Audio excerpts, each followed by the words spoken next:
Para jamaah sekalian, akhir-akhir ini, hari-hari ini kita diingatkan banyak tentang betapa manusia itu akan meninggalkan dunia semuanya. Itu yang pertama, bahwa kematian akan datang kepada siapapun kapan saja. Selamat dari satu peristiwa yang ditakuti bisa kemudian mati dengan cara yang lain. Ada yang sudah ikut rapid test atau swab, selamat, sehat, naik pesawatnya hancur, mati semua. Matinya bukan karena corona, tapi karena sebab yang lain. Ada tidak corona, tidak naik pesawat, Allah kirim gempa, maka banyak juga yang mati. Tidak gempa, Allah kirim banjir. Dan di dunia tidak ada tempat yang aman sesungguhnya, sehingga tidak boleh seseorang itu merasa paling aman, tetapi harus selalu merasa bahwa setiap saat itu kematian pasti datang. Kalau Imam Hasan Al-Basri, kemudian Ibnu Katsir dan Imam Qatadah menyebutkan bahwa siang dan malam itu yang kita hidup di dalamnya ini, al-lailu wan nahar maqiyatani tahmilanin nas ila ajalihim. Siang dan malam itu adalah dua kendaraan yang membawa manusia kepada ajalnya, kepada akhir kehidupannya, kepada kematian. Jadi kita lagi naik kendaraan, lagi diantarkan oleh siang dan malam ke akhir hidup kita. Bismillahirrahmanirrahim. Assalamualaikum warahmatullahi wabarakatuh. Alhamdulillah Rabbil Alamin. Alhamdulillahi al-mahmudi bi jami'il mahamidi ta'ziman wa tashrifan wa thana'a. Walhamdulillahi al-muttasifi bi sifatil kamali quwwatan wa 'izzatan wa kibriya'a. Asyhadu an la ilaha illallah wahdahu la syarika lah, wa asyhadu anna Muhammadan 'abduhu wa rasuluh wa safiyuhu wa khaliluhu sallallahu alaihi wa ala alihi wa sahbihi wa sallama tasliman katsira. Allahumma rabbana subhanaka la ilma lana illa ma 'allamtana innaka antal alimul hakim. Allahumma 'allimna ma yanfa'una wanfa'na bima 'allamtana wa zidna 'uluman katsiratan tanfa'una ya rabbal alamin. Allahumma akhrijna min dhulumatil jahli wal wahmi ila nuril ilmi wal fahmi wa waffiqna lima tuhibbuhu wa tardah. Amin amin ya rabbal alamin. Taib,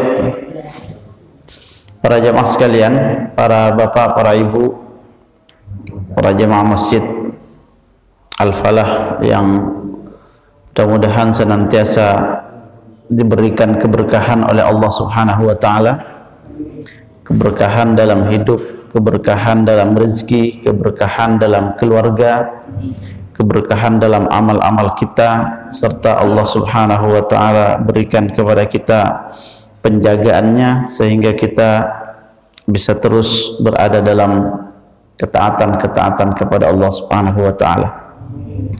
Amin ya rabbal alamin. Baik, kita bersyukur kepada Allah, para jemaah sekalian, sampai hari ini Allah izinkan kita untuk hidup supaya kita banyak bertaubat kepada Allah Subhanahu wa taala.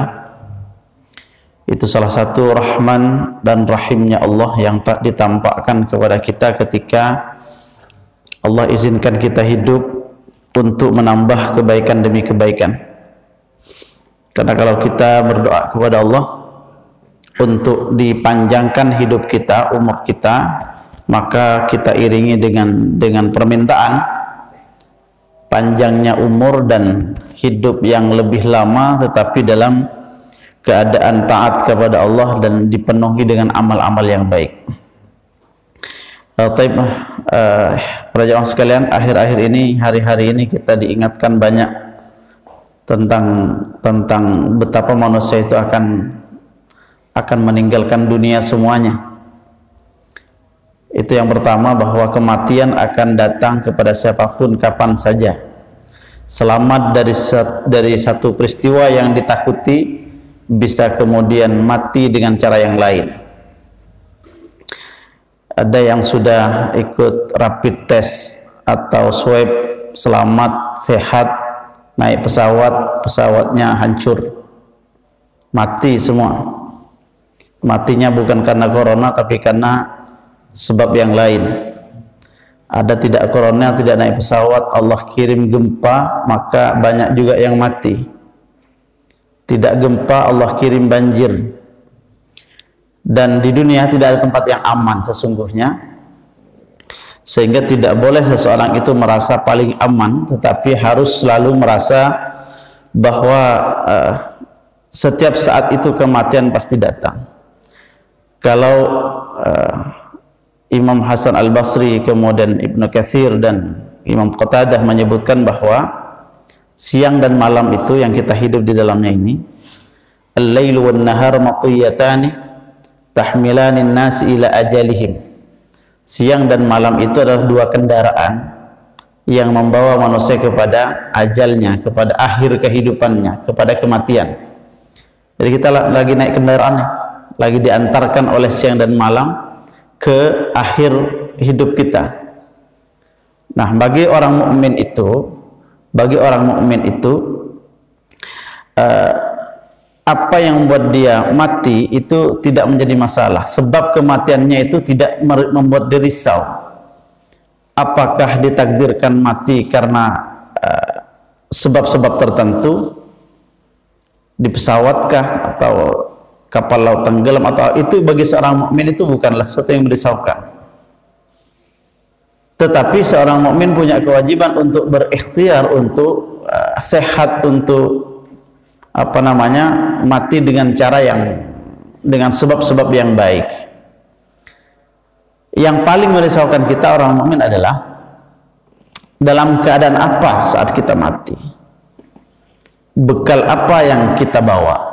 Itu yang paling merisaukan. Maka ketakutan ulama, para orang-orang soleh itu adalah kekhawatiran mereka, khawatir saat mati itu kemudian tidak dalam keadaan taat. Maka yang diminta adalah husnul khatimah. Maka kita, para jemaah sekalian, berdoa kepada Allah, apapun cara kematian yang Allah pilihkan untuk kita, sebab kematian yang Allah pilihkan untuk kita, maka kita memohon kepada Allah agar dimatikan dalam keadaan Islam, agar dimatikan dalam keadaan husnul khatimah, membawa iman, berjumpa dengan Allah Subhanahu wa ta'ala. Baik, ini pelajaran hari-hari ini yang kemudian membuat kita merenung. Kemarin dikabarkan Semeru batuk lagi, Pak. Masya Allah, mengeluarkan awan panas. Maka kita berpikir, makanya ketika Abu Bakar mengatakan, la amanu min makrillahi hatta wata'tu qadamayya fil jannah.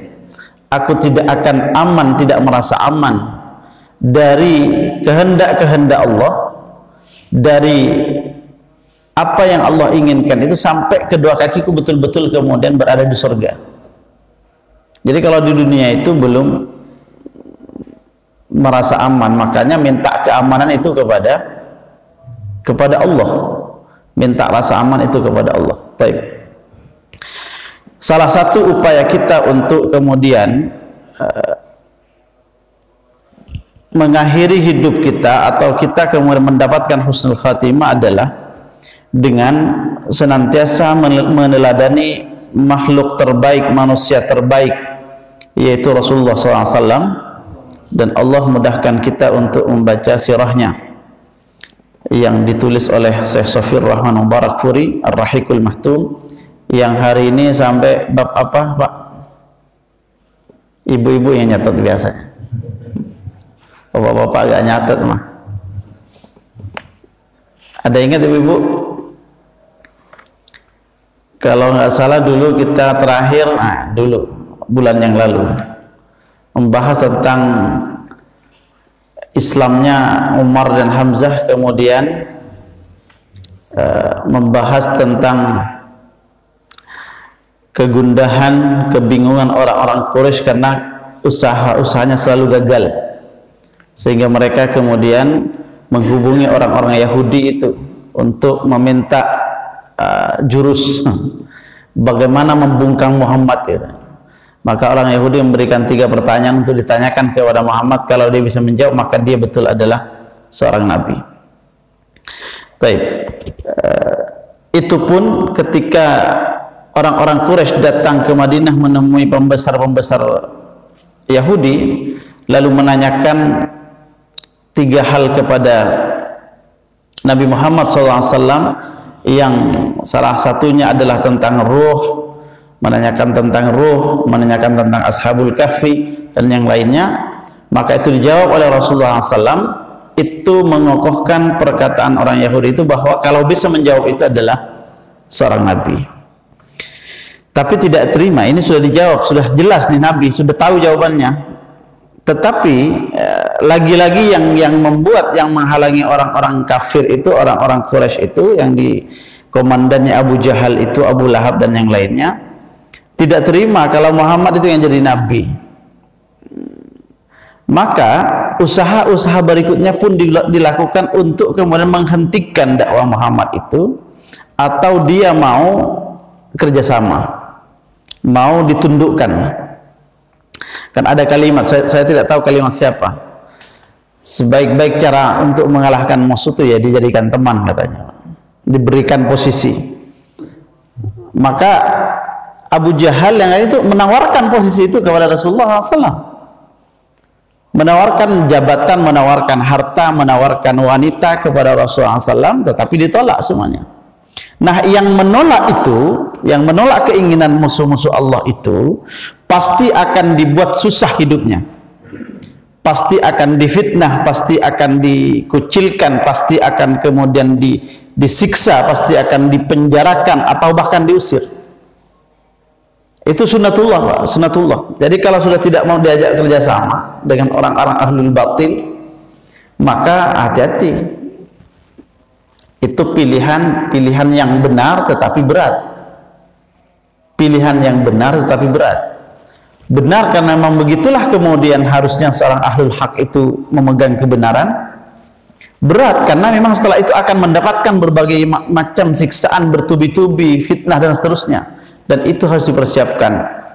Disitulah kenapa Allah Subhanahu wa Ta'ala kemudian menjadikan as-sabiqunul awwalun, muhajirin dan ansar, sahabat-sahabat yang memeluk Islam saat kemudian intimidasi dan ancaman begitu besar, langsung oleh Allah diberikan jaminan surga radhiyallahu anhum wa radu'an. Itu karena itu kesabarannya. Baik. Nah, apa yang dilakukan oleh orang-orang Quraisy itu setelah gagal tadi itu, maka rapat lagi orang-orang Quraisy ini, Abu Jahal dan yang lainnya rapat lagi. Ini gimana kok kita gagal terus nih? Ngadepin satu orang gitu loh. Ngadepin satu orang itu, seluruh cara yang digunakan itu bahkan sudah konsultasi ke luar negeri, ke orang-orang Yahudi itu gagal terus. Sudah banyak di pendukungnya. Pola-pola itu hadir di seluruh zaman, di sepanjang sejarah itu akan hadir. Maka mereka kemudian berkumpul membuat sebuah keputusan untuk memboikot keluarga Nabi Muhammad, Bani Hashim, Bani Muttalib, yang semua yang kemudian ada kegerabatan dengan Nabi Muhammad SAW, kecuali orang-orang yang menentang Nabi Muhammad, maka tidak akan diboikot. Tidak akan diboikot. Ini berkumpul nih, maka ada poin-poin pemboikotan yang disepakati, nanti kemudian ditempel di dinding Ka'bah, dipublikasikan, dibacakan di depan penduduk Mekah, lalu ditempel, diviralkan. Apa isinya? Satu, alla yunakihuhum. Jadi orang-orang Quraisy Mekah itu dilarang untuk menikahi keluarga Bani Hashim dan Bani Muttalib. Kalaupun ada laki-laki yang mencintai keluarga Bani Hashim, tidak boleh menikah. Kasihan tuh pemuda-pemuda yang sudah jatuh cinta kepada wanita-wanita Bani Hashim itu. Kemudian wala yubayyuhum, tidak bertransaksi dengan mereka, tidak jual beli. Kalau kalian punya barang jangan jual kepada Bani Hashim dan Bani Muttalib, kepada kaum muslimin terutama. Karena juga yang diikut boikot juga Abu Talib, karena Abu Talib itu membackup Nabi, membantu Nabi Muhammad SAW. Abu Lahab enggak, karena dia menentang Nabi Muhammad SAW. Tidak menikah dengan Bani Hashim Bani Muttalib, tidak bertransaksi jual beli, wala yujalisuhum, tidak duduk dengan mereka, tidak berdekatan dengan mereka, wala yukhalituhum, tidak bergaul dengan mereka, wala yadkhulu buyutahum, tidak masuk ke rumah-rumah mereka. Itu poin-poinnya, Pak. Wala yukallimuhum, tidak berbicara dengan mereka. Nah, itu banyak tuh. Tidak menikahi, tidak berjual beli, tidak duduk dengan mereka, tidak menjadikan mereka teman, tidak bergaul dengan mereka, dan tidak masuk ke rumahnya, dan tidak berbicara. Coba bayangkan nih, ada di sebuah komplek misalnya begini nih, tapi ada beberapa keluarga yang dikucilkan. Maka akhirnya Banu Hashim Banu Muttalib ini kemudian pindah, harus diungsikan dan diboikot, disebut dengan Syi'bu Abi Talib, di sebuah tempat antara dua bukit, itu punyanya Abu Talib, tanahnya punyanya Abu Talib. Di situ mereka ditahan, dikarantina, diboikot di situ selama berapa? 3 tahun, Mbak. 3 tahun. Bayangkan 3 tahun kaum muslimin itu, Rasulullah SAW bersama para sahabatnya yang dari Bani Hashim Bani Muttalib itu dikucilkan. Kenapa ini dilakukan? Karena satu, Abu Talib itu tidak mau menyerahkan Nabi Muhammad kepada tokoh-tokoh kafir, tidak mau menyerahkan. Bani Hashim masih membela Nabi Muhammad SAW. Maka mereka mengambil sebuah keputusan bahwa Bani Hashim Bani Muttalib semuanya diboikot. Harapannya sesungguhnya datang minta maaf lah, kira-kira begitu. Nah, karena diboikot, yang diharapkan adalah datang, kalau begini caranya saya menyerah dah, baik, saya akan terima tawaran-tawaran yang kemarin, kira-kira itu yang diharapkan. Tapi bayangkan bagaimana sikap Nabi dan yang lainnya. 3 tahun. Washtaddal hisar, dan keadaan semakin sulit. Kemudian waquti'at anhumul maddah, dan diputus bagi mereka itu saluran-saluran pengiriman logistik itu ditutup. Falam yakunil musyrikuna yatrukuna ta'aman yadkhulu Makkah wala bai'an illa badaruhu fashtaruhu. Maka orang-orang musyrik itu tidak membiarkan ada makanan itu keluar dari Makkah menuju ke lembah atau tempat diboikotnya Bani Hashim bin Muttalib itu. Dan orang-orang musyrik tidak membiarkan ada barang dagangan itu kecuali mereka itu segera memborong semua barang-barang itu, jangan sampai ke tangan kaum muslimin, jangan sampai ke tangan Bani Hashim dan Bani Muttalib. Itu langsung dicegat sama orang-orang musyrik itu. Hatta balahumul juhud, sampai itu Bani Hashim, kaum muslimin Rasulullah dan sahabat-sahabat yang lain itu mendapatkan kesusahan yang sangat susah. Wal taja'u ila aklil awraqi wal julud, sehingga mereka harus makan daun-daunan dan julud, yakni kulit-kulit binatang. Bahkan di antara mereka itu ada dalam riwayat yang lain itu yang sampai memerah kotoran unta untuk diminum.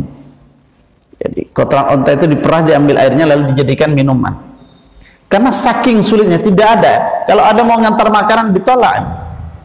Kalau ke masjid di sini kan enak tuh, ada yang ngantar ke Buli kita terima kan, nggak ada yang nolak. Pak Budi diterima, itu ditolak, dihadang, balik-balik atau dirampas. Sampai-sampai wa hatta kana yasma'u min wara'i syib aswatan nisa'ihim wa sibyanihim yatada'un minal ju'. Sampai terdengar suara tangisan perempuan dan anak-anak yang menangis menjerit karena kelaparan. Wa kana la yasilu ilaihim syai'un illa sirran. karena tidak ada sesuatu yang bisa nyampe ke mereka, logistik itu, makanan, bahan makanan itu, kecuali secara sembunyi-sembunyi. Wa kanu la yakhrujun min sya'b listira'il hawaij illa fil ashhuril hurum. Dan mereka ini tidak boleh keluar dari lembah itu, dari tempat itu, kecuali fi ashhuril hurum, kecuali di bulan-bulan haram. Bulan Dzulqa'dah, bulan Dzulhijjah, bulan Muharram, bulan Rajab.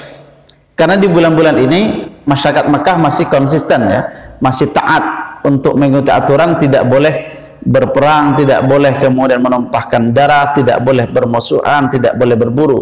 Itu dilakukan tuh. Nah, di bulan-bulan inilah kemudian ada sebagian kaum muslimin yang datang, dan Bani Hashim, Bani Muttalib keluar dari tempat pemboikotan itu untuk membeli barang-barang.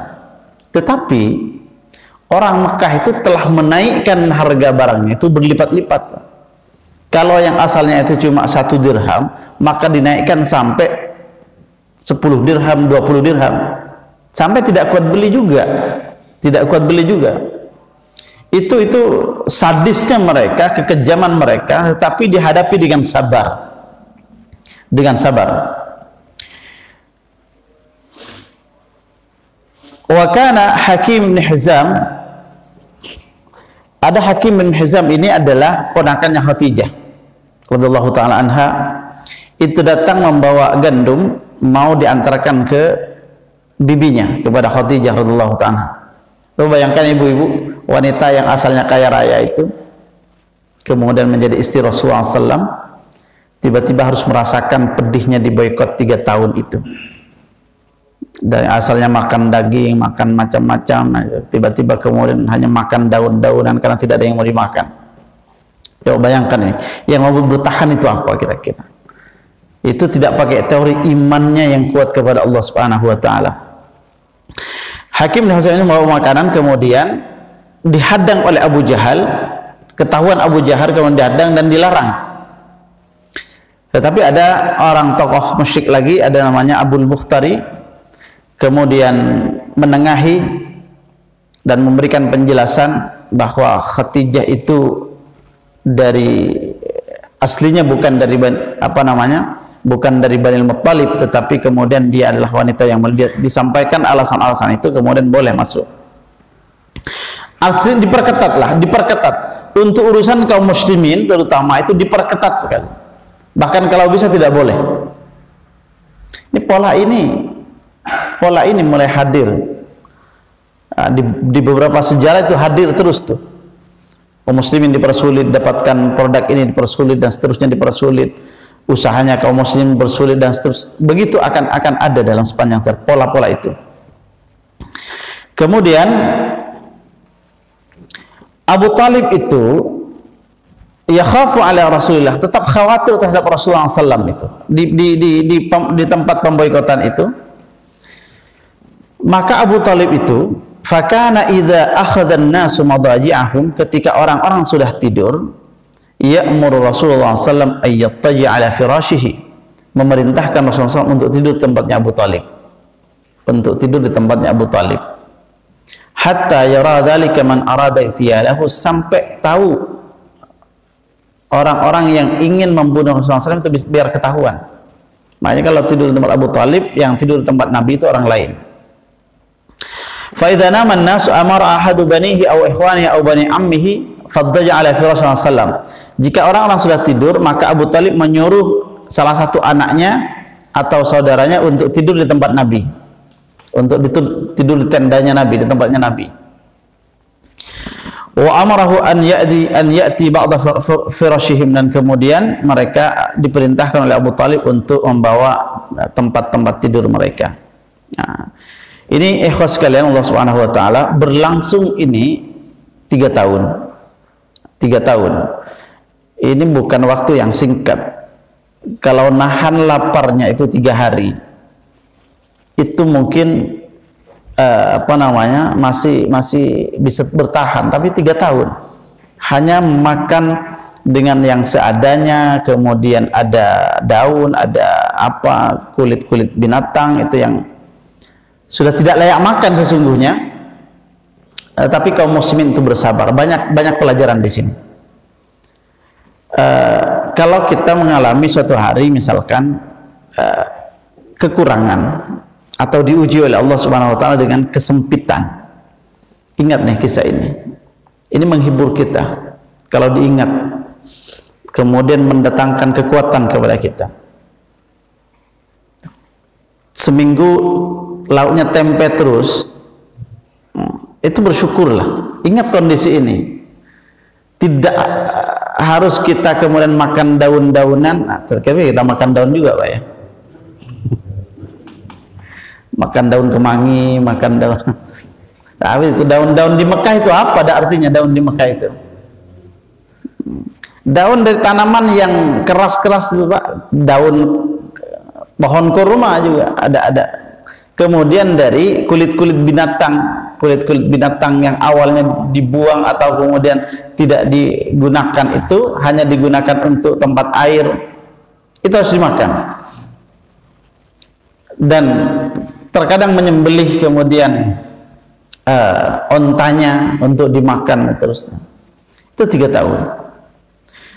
Maka hasilnya adalah nanti itu orang-orang yang kuat dalam segala kondisi, segala keadaan. Apapun musibah yang ada setelah itu, tantangan itu menjadi ringan. Kita kan tidak terlatih. Sehari aja kemudian lauknya cuma tahu tempe, itu Masya Allah keluhannya luar biasa. Di pesantren dikasih begitu lauknya, orang tua kemudian ngeledruk pesantren. Ustadz, gimana anak bisa cerdas? Ya Masya Allah. Alasannya luar biasa sekarang itu. Gimana bisa cerdas anak saya? Masa tempe terus katanya, Ustaz? Jadi kalau ngomong itu langsung bilang, oke Ustaz, kalau begitu saya supply daging setiap hari ya. Nah, itu masih bagus, Pak. Ini cuma ngedetik etok ini. Ini ketika kita mendapati kondisi-kondisi berat seperti itu, atau bahkan mungkin tidak berat sesungguhnya kalau kita masih bisa makan, masih ada nasi, masih ada, kalau bukan nasi masih ada bakso.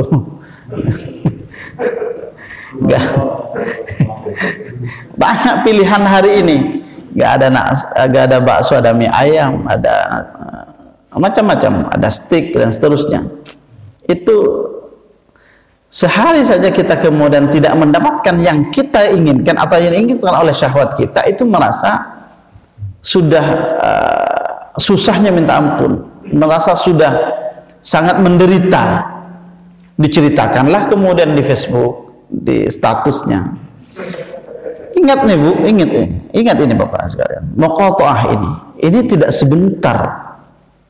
Kalau bukan karena kesabaran kaum muslimin yang boikot 3 tahun itu, maka kita tidak beriman loh. Kita tidak mengenal Allah, kita tidak mengenal kemudian kemurnian, keindahan ajaran Islam ini. Maka begitulah Allah Subhanahu wa ta'ala dan Islam itu membentuk generasinya, membentuk pemikul-pemikul agama ini, membentuk kemudian pejuang-pejuangnya. Maka tidak akan pernah didapati dalam sejarah itu pejuang-pejuang yang dibentuk dengan glamor harta, dengan geblimbang harta, dan dengan kemudahan demi kemudahan. Tidak ada. Kalaupun lahir orang-orang kaya di antara kaum muslimin nanti itu, maka seluruh kekayaannya itu dipersembahkan untuk agamanya. Dipersembahkan untuk agamanya.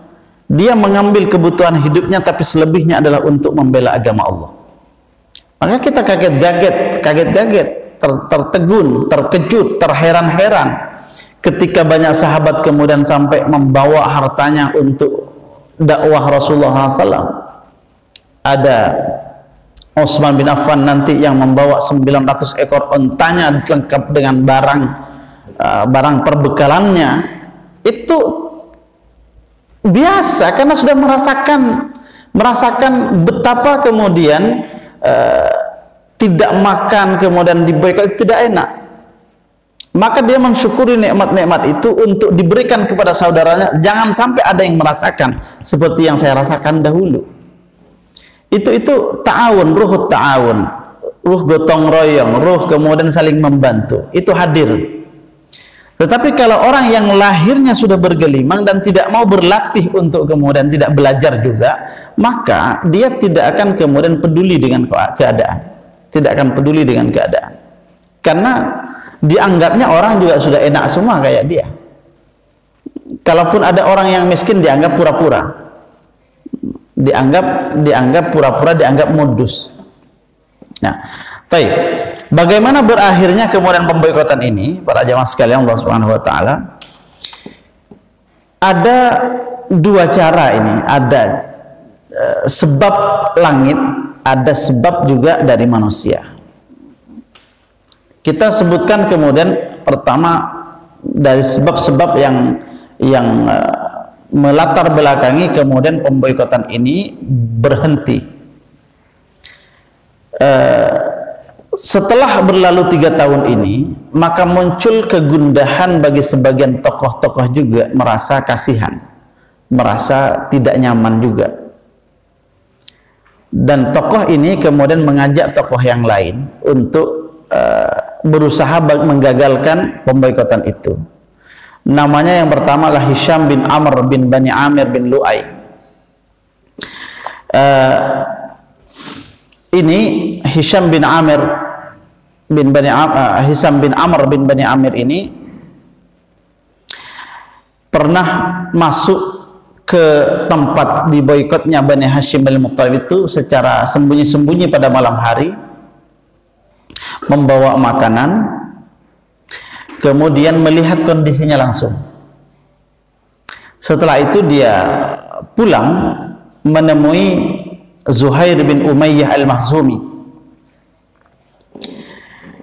dan dia berkata, Hisham ini berkata kepada Zuhair, "Wahai Zuhair, aradita an ta'kul at-ta'am wa tashrabu asy-syarab wa akhwaluka bihaitsu ta'lam." Wahai Zuhair, apakah engkau ridha kau bisa makan enak, minum enak, sementara paman-pamanmu dari jalur ibumu itu, akhwal, khalun itu paman tetapi dari jalur ibu. Kalau ammun itu paman tapi dari jalur ayah. Paman-pamanmu itu, sebagaimana ketahui, dia tersiksa, dia melarat, dia susah makan. Apakah kamu senang?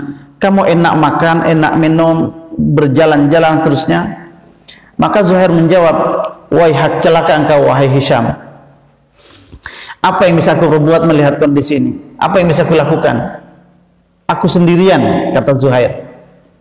Lalu Hisham berkata, "Ama wallahi law kana ma'i rajulun akhar." Zuhair berkata, "Ama wallahi law kana ma'i rajulun akhar lakumtu fi naqdiha." Kata Zuhair itu, "Demi Allah, kalau aku punya teman, aku akan batalkan itu perjanjian itu. Aku akan membatalkan itu pemboikotan itu." Kata Zuhair. Jadi Hisham berhasil kemudian mendapatkan suara hati seorang tokoh. Itu caranya, Pak. Jadi mungkin melihat kezaliman itu ada orang yang tidak ridha, tetapi merasa sendirian, tidak punya teman, tidak bisa mengungkapkan, tidak berani, maka perlu ada yang memulainya dengan rahasia, mencari tahu pendapatnya. Maka Hisham ini pintar. Aradita an ta'kul at-ta'am wa tashrabu asy-syarab wa akhwaluka kama ta'lam. Apakah kamu ridha makan enak, minum enak, sementara family paman-pamanmu itu sebagaimana kau tahu mereka susah makan? Maka dia mengatakan, sungguh aku tidak ridha, tapi apa yang bisa aku perbuat, aku sendirian gitu. Sampai dia mengatakan, kalau saya punya teman akan aku batalkan itu. Maka Hisham berkata, kata Hisham, faqad wajadtu rajulan, aku punya orang yang akan menemanimu. Faman huwa, siapa itu? Kata Zuhair. Qala ana, saya, kata Hisham. Karena Hisham adalah orang yang pertama kemudian memunculkan ide itu, menyampaikan ide itu. Lalu Zuhair berkata, ibghina rajulan thalithan, kita cari orang ketiga, masih kurang nih. Fadhahaba ila al-Mut'im bin Adi, kemudian Hisham ini pergi kepada Mut'im bin Adi. Fadzakarahu arhamu bani Hashim wa bani Muttalib ibn Abdul Auf. Kemudian juga sama juga disampaikan tadi sebagaimana disampaikan pada Zuhair, apakah engkau ridho kamu ini makan enak, tidur enak, minum enak, sementara banyak orang-orang Bani Hashim Bani Muttalib itu yang sengsara di sana? Ternyata responnya sama, celaka engkau, sesungguhnya aku tidak ridho, tapi apa yang bisa aku perbuat? Aku hanya sendirian. Coba, banyak orang ini ternyata yang merasa sendirian itu banyak. Yang merasa sendirian itu banyak. Tapi kemudian ketika kemudian ditanya satu persatu, kalau begitu saya sudah dapatkan temannya. Kata Hisham, kamu tidak sendirian, aku sudah mendapatkan orang lain yang akan bersamamu. Siapa? Yaitu Zuhair dan aku. Nah, sudah 3 orang. Lalu Zuhair bin Abi Umayyah kemudian berkata, kita cari lagi tambahan, mungkin masih ada orang yang merasa sendirian lagi. Cari lagi, pergilah ke rumah Abul Bukhtari Ibn Hisham. Maka disampaikan dengan kalimat yang sama, ternyata jawabannya juga sama. Sudah 4 orang.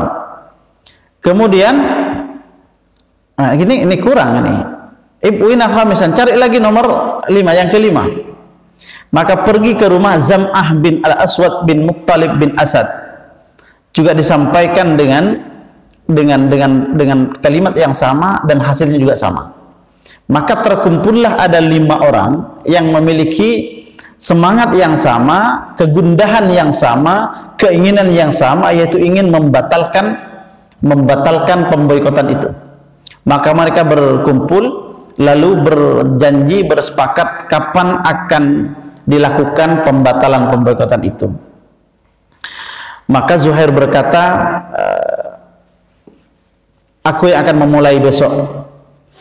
Setelah besok harinya itu mereka berkumpul di sekitar Ka'bah.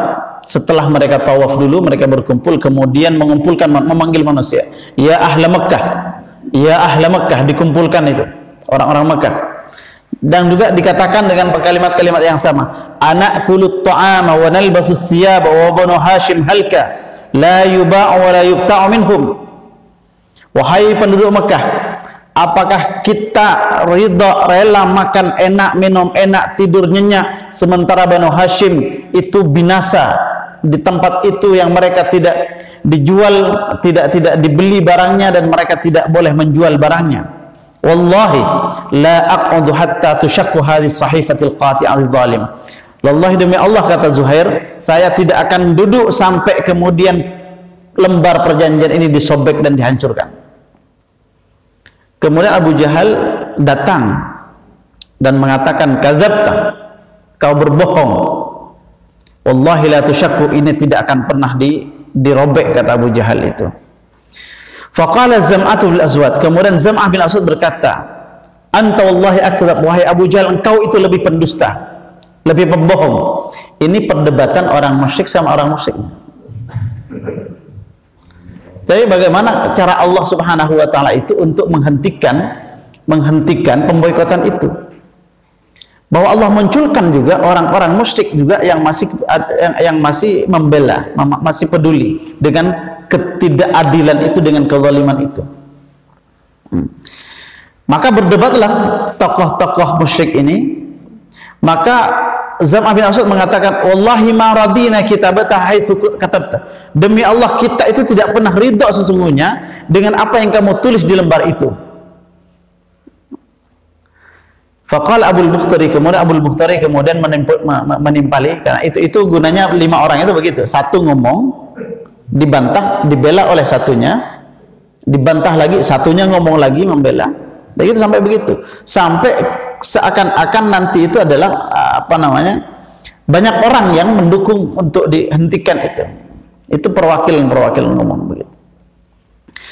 Maka Al-Bukhtari berkata, sadaqa Zam'ah benar wahai Abu Jahal, la nardu ma kutiba fiha, kami itu tidak pernah ridha apa yang ditulis di dalam lembaran itu, di dalam lembar pemboikotan itu. Mut'im bin Adi juga ngomong berdiri, sadaqtuma, kalian berdua benar, Abu Jahal itu yang membohong. Nabra, kami berlepas diri dari apa yang ditulis di dalam lembar pemboikotan itu. Sampai pada akhirnya ditutup oleh Hisham bin Amr tadi dengan kalimat-kalimat pembelaan yang sama. Maka kemudian Abu Jahal bergumam, ini pasti sudah direncanakan sejak semalam. Abu Jahal itu cerdas memang, Abu Jahal itu cerdas, tidak pernah kemudian kehilangan akalnya untuk maka kemudian dia berkata, hadza amrun qudiya bilailin, ini direncanakan satu malam saja ini. Maka setelah itu dibukalah pintu Ka'bah itu, kemudian Allah ternyata sudah menyobek lembaran-lembaran itu dengan mengirim rayap-rayap, sudah tersobek, sudah disobek oleh rayap-rayap itu, sudah dimakan oleh rayap-rayap itu.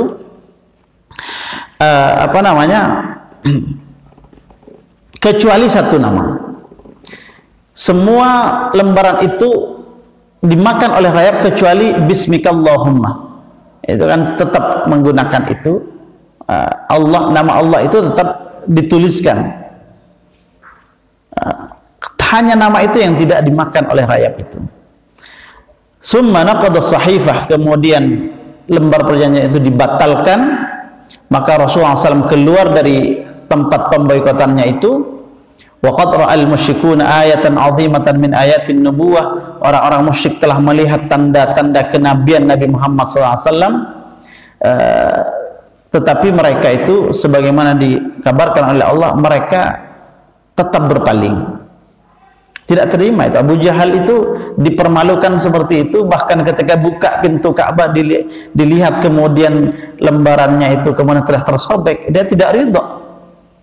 Maka Allah ceritakan dalam surat Al-Qamar itu, wa iyyarau ayatan yu'ridu wa yaqulu sihrun mustamir.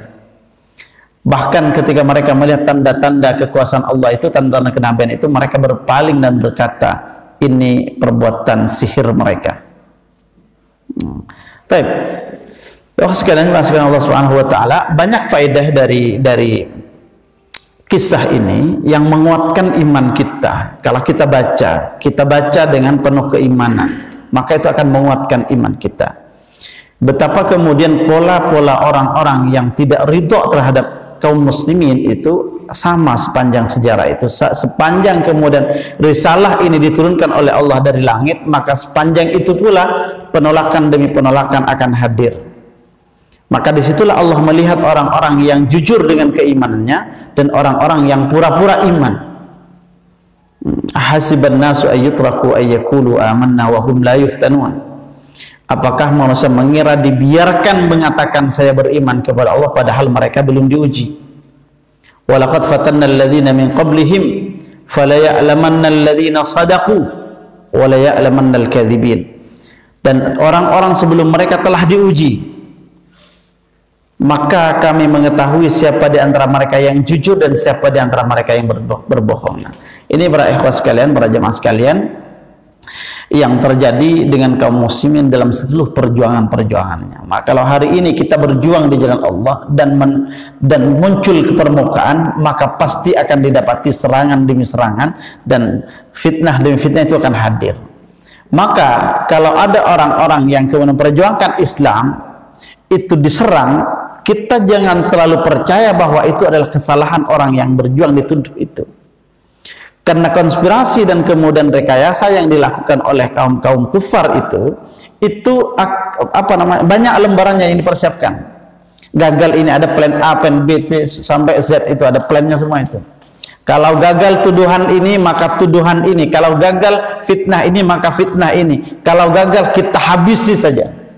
Nah, nggak bisa menghabisi juga, tidak mampu, maka dibuat lagi sesuatu yang mengacaukan. Dan itu pola yang akan hadir dalam setiap perjuangan kaum muslimin, sampai betul-betul Allah melihat siapa yang layak memimpin di kalangan kaum muslimin itu.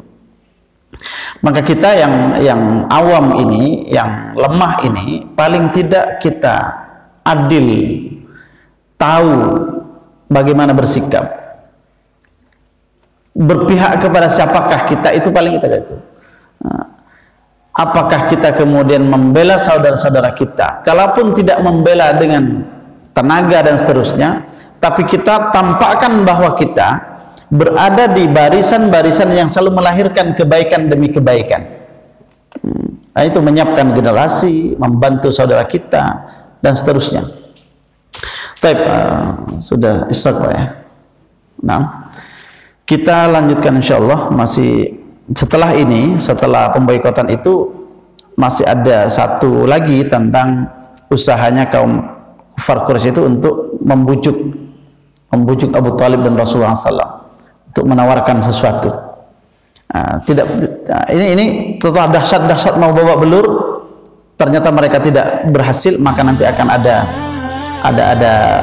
skenario berikutnya untuk menggagalkan.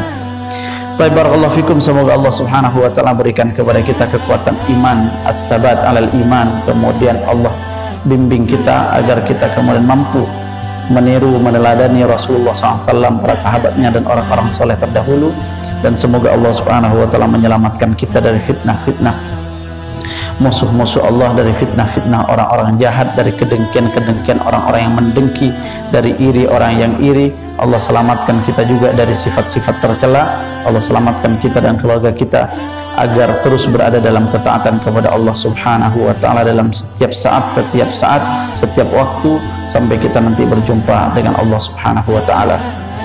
Sebagaimana Allah Subhanahu wa taala mengumpulkan kita di tempat terbaiknya di dunia, semoga Allah kumpulkan kita nanti di tempat terbaiknya di akhirat, di surganya. Amin ya rabbal alamin. Aqulu qouli hadza wa astaghfirullah min qaulin bil amalin fastaghfiruhu innahu ghafurur rahim. Assalamualaikum warahmatullahi wabarakatuh.